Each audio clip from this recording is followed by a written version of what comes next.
Hello dear students, आप सभी का स्वागत है यूट्यूब चैनल में। आज की बात करने वाले हैं कि सीबीएसई क्लास 10th के जो बच्चे हैं वो काफ़ी समय से परेशान थे कि उनकी रीचेकिंग कब से स्टार्ट। हेलो डियर स्टूडेंट्स, आप सभी का स्वागत है यूट्यूब चैनल में। इस वीडियो में हम बात करने वाले हैं सीबीएसई के क्लास 10th के जो बच्चे हैं उनका जो आपका फ़ोटो कॉपी जिन बच्चों के पास आ चुकी है, जिन बच्चों के पास फ़ोटो कॉपी आ चुकी है, जिन बच्चों के लिए फ़ोटो कॉपी के लिए अप्लाई किया था उनके पास फ़ोटो कॉपी आ चुकी है।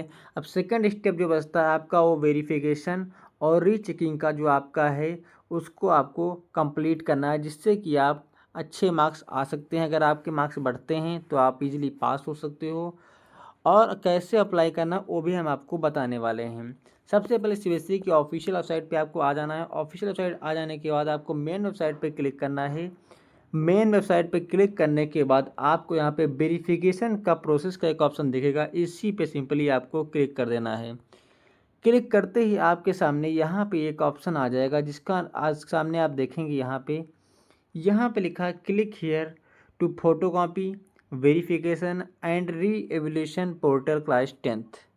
तो सिंपली इस पर क्लिक करें या फिर आप नीचे आ जाएंगे तो यहाँ पे नीचे भी आपके सामने आपको देखने को मिल जाएगा, तो अप्लाई हेयर वाले पे तो इस पर भी क्लिक करेंगे तब भी आपके सामने इस तरीके से कुछ इंटरफेस ओपन हो जाएगा। तो यहाँ पे इंटरफेस ओपन हो जाएगा। जिन बच्चों ने अभी तक फ़ोटोकॉपी नहीं डाउनलोड किया है या फिर डाउनलोड नहीं कर पा रहे हैं तो सीधा आपको मेरा कॉलिंग सपोर्ट लिंक मिलेगा, उस पर जाइए, सिंपली क्लिक कीजिए और सीधा हमसे बात कीजिए। मैं आपका समस्या का समाधान कर दूंगा। बट वही बच्चे डाउनलोड कर पाएंगे फ़ोटोकॉपी जिन बच्चों ने फ़ीस पेमेंट कर दिया होगा। फ़ीस पेमेंट जिनका हुआ है और फिर भी नहीं डाउनलोड हो पा रही है आंसर बुक, तो आप हमसे कांटेक्ट कीजिए, हम आपका समाधान ज़रूर कर देंगे। बात करते हैं कि आप वेरिफिकेशन और रीवैल्यूएशन के लिए कैसे आपको अप्लाई करना है। आप ऐसे यहाँ पर आ जाएंगे तो यहीं पे आपको देखने को मिलेगा apply class 10th verification and revaluation process. इसी पे सिंपली आपको क्लिक करना है। इस पे क्लिक करते ही आपके सामने कुछ आपकी इन्फॉर्मेशन मांगी जाएंगी। सबसे पहले चीज़ है यहाँ पे आंसर एप्लीकेशन आईडी, यानी कि आंसर बुक की एप्लीकेशन आईडी डालना है। यानी कि मैं बता दूं जो एप्लीकेशन नंबर आपको मिला था उसको सिंपली यहाँ पे फिल करना है। उसके बाद आपको यहाँ पे रोल नंबर फिल करना है जो कि आपके एडमिट कार्ड पे मेंशन होगा। उसके बाद आपको स्कूल नंबर फिल करना है और सेंटर नंबर फिल करना है। और उसके बाद आपको यहाँ पे कैप्चर कोड को फिल कर देना है। चलिए सारी डिटेल को हम फिल कर देते हैं। यहाँ पे मैंने रोल नंबर और यहाँ पे जो भी एप्लीकेशन आईडी है उसको मैंने फिल कर दिया है। और यहाँ पे मैंने सेंटर नंबर फिल कर दिया है, स्कूल नंबर भी फिल कर दिया है। और यहाँ का जो कैप्चर कोड है उसको भी मैंने यहाँ पे फिल कर दिया, जैसा कि आप देख पा रहे होंगे। सिक्योरिटी पर्पज़ से मैंने डिटेल आपको नहीं दिखा रहा हूँ।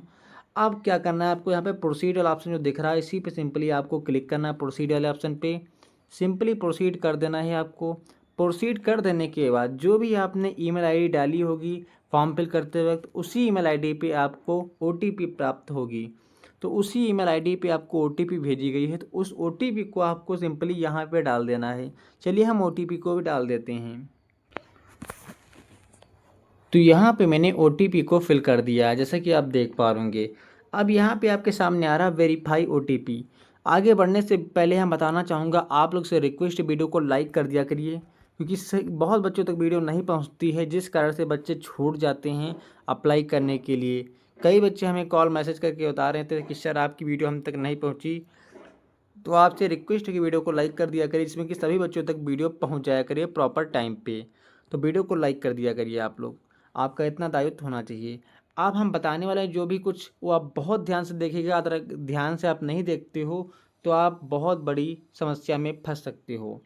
आप क्या करना है, वेरीफाई ओटीपी पे क्लिक कर देना सिंपली।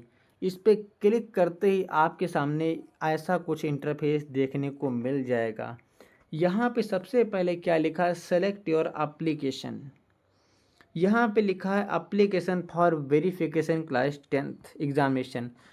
अब आपको बहुत ध्यान से समझना है, क्या फिर आपको निर्णय लेना है। यहाँ पे लिखा है do you want to process for verification marks.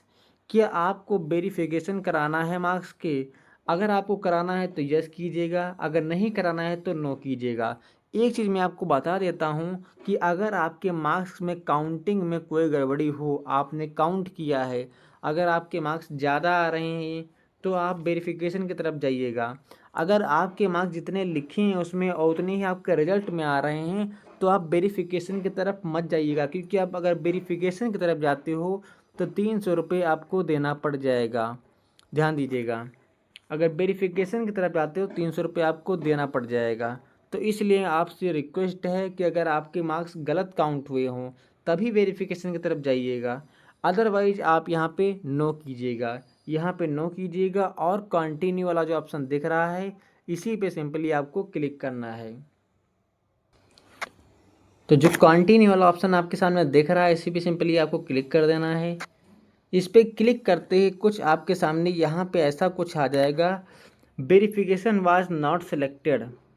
यहाँ पे लिखा है verification was not selected, please answer the revelation question, यानी कि आपने वेरिफिकेशन को सेलेक्ट नहीं किया है। अब आपसे कहा जा रहा है कि आपको क्या रीचेकिंग के लिए कराना है। तो अगर आपको रीचेकिंग कराना है तो यहाँ पे आपको यस कर देना है, हाँ हमें कॉपी की रीचेकिंग करवाना है। ठीक है, रीचेकिंग के बाद आपको क्या करना है, फिर आपको यहाँ पे कंटिन्यू वाले ऑप्शन पे क्लिक कर देना है। सिंपली आपको कंटिन्यू वाले पे क्लिक कर देना है। सिंपली आपको कंटिन्यू पे क्लिक करते ही आपके सामने बच्चे की सारी डिटेल यहाँ पे देखने को मिल जाएगी। जो भी आंसर बुक है वो आपको आंसर बुक का यहाँ पे रोल नंबर और कैंडिडेट नेम और यहाँ पे आंसर बुक का ध्यान दीजिएगा, यहाँ पे एग्जामिनेशन का यानी कि क्वेश्चन पेपर का कोड यहाँ पे देखने को मिलेगा। अब यहाँ पे इम्पॉर्टेंट इंस्ट्रक्शन को दिए गए हैं, क्या लिखा है, रीड केयरफुली बिफोर प्रोसीड। कहा गया है कि आप रीड कर लीजिए बिना विदाउट प्रोसीड किए। तो सबसे पहले क्या लिखा है, फर्स्ट पॉइंट में जो लिखा है select the subject, enter the question number, page number, which question is attempted in the answer book, mark the marking scheme, reason getting the revolution, click on the select revolution button the question. कहने का मतलब मैं आपको दिखा देता हूँ सब कुछ क्या क्या यहाँ पे करना है। सिंपली आपको क्या करना है, यहाँ पे सबसे पहले आपको यहाँ पे सब्जेक्ट को सेलेक्ट कर लेना है। सब्जेक्ट हमारा एक ही है, मैंने अप्लाई एक ही में किया है। अब यहाँ पे पूछ रहा है सब्जेक्ट के बाद आपके सामने आ रहा है क्वेश्चन नंबर और आंसर बुक पेज नंबर यहाँ पे देखने को मिल रहा है। तो यहाँ पे ऐसा देखने को मिल रहा है सब कुछ। तो चलिए हम यहाँ पे सबसे पहले क्या करना है, आपको प्लीज़ इंटर क्वेश्चन नंबर, और सेकंड ऑप्शन में आपको क्या करना है, please inter page number of the answer book on which question is attempted. यहाँ पे क्वेश्चन नंबर को फिल कर देना है आपको, और यहीं पे आपको क्या करना है, आपको फिल करना है कि आंसर बुक किस पेज नंबर पे है, और यहाँ पे इंटर करना है प्लीज़ इंटर, यहाँ पे लिखा please enter marks of question, कितने मार्क्स का क्वेश्चन है, और फिर लिखा है please enter the reason of reevaluation, किस रीज़न से आप इस क्वेश्चन को रीएवोल्यूट करा रहे हो। तो यहाँ पे सब कुछ आपको देना है। तो चलिए हम यहाँ पे सब कुछ फिल कर देते हैं। जो क्वेश्चन नंबर यहाँ पे सबसे पहले हम करने वाले हैं वो 14 करने वाले हैं, तो 14 हम यहाँ पर डाल देते हैं। और उसके बाद क्या मांग रहा है, उसके बाद यहाँ पे कह रहा है प्लीज़ इंटर योर पेज। तो यहाँ पे पेज जो है वो हमारा 3 है, तो यहाँ पे हम 3 कर देते हैं। उसके बाद आपके सामने हम दिखा देते हैं please enter the question of marks, यानी कि कितने नंबर का जो आपका क्वेश्चन है वो है ये। तो वो भी हम यहाँ पे फिल कर देते हैं जितने मार्क्स का है। चलिए हम प्रॉपर लिख के फिल कर देते हैं। तो यहाँ पे आप लोग देख सकते हैं प्रॉपर हमने यहाँ पे क्वेश्चन नंबर जो था, एक चीज़ ध्यान रखिएगा आप लोग, जो काफ़ी बच्चों का डाउट रहता है, जो कि डाउट ये रहता है कि जैसे क्वेश्चन नंबर 15 है हमारा, उसके बी क्वेश्चन आपका सही है या फिर ए सही है, उसको आपको क्लेम करना है तो कैसे करना है। तो यहाँ पे प्रॉपर मैंने मेंशन भी किया है कैसे आपको करना है। तो यहाँ पे जैसे देख पा रहे हैं 14 क्वेश्चन नंबर है, यहाँ पे पेज नंबर आपको मेंशन करना है जो कि आपके आंसर शीट में लिखा है। ये नहीं कि आपको मेंशन कर देना मार्किंग स्कीम का, उसका कुछ भी नहीं मेंशन करना है। यहाँ मार्किंग स्कीम का मेंशन करना है कितने मार्क्स उसमें दिए गए हैं, और यहाँ पे आपको रीजन आपको यहाँ पर डालना है, और यहाँ पे आपको डिलीट या फिर एडिट कर सकते हो अगर जैसा कुछ आपको करना हो। तो यहाँ पे देखने को आपको मिल जाएगा 15th का ए अगर हमारा सही था ऑप्शन, और इसको हमें चेक करवाना है दोबारा। तो यहाँ पे मैंने प्रॉपर पेज नंबर डाल दिया है, कितने मार्क्स का क्वेश्चन था वो मैंने डाल दिया यहाँ पे, और यहाँ पे जो भी रीज़न था वो रीज़न मैंने यहाँ पे करेक्ट को फिल कर दिया है। अब क्या करना है, यहाँ पे उसी तरीके 16 का भी मैंने डाल दिया, देख पा रहे हैं कि 16 का सी वाला जो है ऑप्शन वो यहाँ पे जो गलत है चेक किया गया वो भी मैंने डाल दिया है। तो इस तरीके से मैंने यहाँ पे सबको डाल दिया है। अब आपको क्या करना है, यहाँ पे लिखा हुआ है जो आपके सामने preview and application, preview application पर सिंपली आपको क्लिक कर देना है। इस पर सिंपली आपको क्लिक करना है, जो प्रीव्यू एप्लीकेशन दिख रहा है इसी पे सिंपली आपको क्लिक करना है। इस पर क्लिक करते ही आपके सामने कुछ ऐसा इंटरफेस ओपन हो जाएगा, जैसा कि आप देख पा रहे हैं कि प्रीव्यू रिवोल्यूशन प्रोसेस का प्रॉपर आपके सामने आ जाएगा। यहाँ पे क्या लिख के आ रहा है, टोटल क्वेश्चन कितने मैंने सेलेक्ट किया, तो मैंने 6 क्वेश्चन सेलेक्ट किया है। यहाँ पर रोल नंबर देखने को मिल जाएगा स्टूडेंट का, और यहाँ पे आपको देखने को मिल जाएगा टोटल जो फीस पड़ रही है कितनी पड़ रही है। यहाँ पे तो टोटल फीस पड़ रही है वो 600 रुपये पड़ रही है, और यहाँ पे टोटल जो क्वेश्चन है पूरी डिटेल क्वेश्चन की देखने को मिल जाएगा आपको, क्या क्या रीजन पड़ा है, क्या क्या कैसे सब डाला है मैंने, तो यहाँ पे सब कुछ आपको देखने को मिल जाएगा। तो यहाँ पे जो देख डालना है आपको प्रॉपर मैंने डाल दिया है। इसके बाद आपको क्या करना है, सिंपली आपको कहीं और नहीं क्लिक करना है। अगर आपको कोई डाउट लग रहा है तो बैक और एडिट पे जा सकते हो, लेकिन अगर कन्फर्म एंड रीएवल्यूएट कर दिया आपने, तो अगर इस पर क्लिक कर दिया तो आप यहाँ पे एडिट नहीं कर पाओगे। तो हमें एडिट नहीं करना है, हम सीधा यहाँ पे कन्फर्म एंड रीएवल्यूएशन की तरफ जाते हैं। यहाँ पे क्लिक करते ही आपके सामने यहाँ पे 2 ऑप्शन देखने को मिल जाएंगे। सबसे पहले चीज़ है एप्लीकेशन टाइप, तो रिवोल्यूशन क्लास 10th का है। स्टेटस यहाँ पे सेव अवेलेबल फॉर मॉडिफिकेशन यहाँ पे देखने को मिल रहा है। यहाँ पे एप्लीकेशन प्रोसीड फॉर पेमेंट यहाँ दिख रहा है, status already final review and payment यहाँ पे स्टेटस दिख रहा है। अब हमको क्या करना है, सिंपली पेमेंट करना है।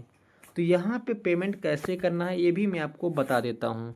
तो पेमेंट करने के लिए यहाँ पे कोई ऑप्शन आपको देखने को नहीं मिल रहा है, तो यहाँ पे सिंपली आपको ध्यान दीजिएगा, पेमेंट का ऑप्शन यहाँ पे नहीं देखने को मिल रहा है। यहाँ पे आपको रेगुलेशन का दिख रहा है, यहाँ पे आपको देखने को मिलेगा प्रोसीड फॉर दी पेमेंट। इस वाले लिंक पे सिंपली आपको क्लिक करना है। इसमें कोई एक्सटर्नल लिंक नहीं दी गई है, सिर्फ इसी पे सिंपली आपको क्लिक कर देना है। इस पर क्लिक करते ही सारी स्टूडेंट की डिटेल यहाँ पे आ जाएंगी, जैसा कि स्टूडेंट का जो भी नेम है। यहाँ पे वेरिफिकेशन के लिए देखिए हमने नहीं सेलेक्ट किया, तो यहाँ पे नॉट सेलेक्टेड दिखा रहा है वेरिफिकेशन के लिए। और यहाँ पे रिवलेशन के लिए मैंने 6 क्वेश्चन को क्लेम कर रहा हूँ, तो 6 क्वेश्चन का 600 रुपये पड़ रहा है। अब यहाँ पे हम किस बैंक से करना चाहते हैं, तो हम इंडियन बैंक से कर देते हैं यहाँ पे, और यहाँ पे प्रोसीड फॉर पेमेंट पे क्लिक कर देना है सिंपली आपको। इस पर कर देने के बाद यहाँ पे आपके सामने आएगा कन्फर्मेशन एप्लीकेशन, तो यहाँ पे फ्रीज करना है। तो ये आपको यहाँ पे क्या करना है, simply lock revelation only for payment now, इस पर सिंपली आपको क्लिक कर देना है। इस पर क्लिक करते ही आपके सामने कुछ ऐसा इंटरफेस देखने को मिल जाएगा, जिसमें कि काफ़ी सारे पेमेंट के ऑप्शन आ जाएंगे। तो यहाँ पे पेमेंट आपको कर देना, चलिए हम पेमेंट कर देते हैं। तो यहाँ पे मेरे पास पेमेंट के लिए OTP गई है डेबिट कार्ड पे।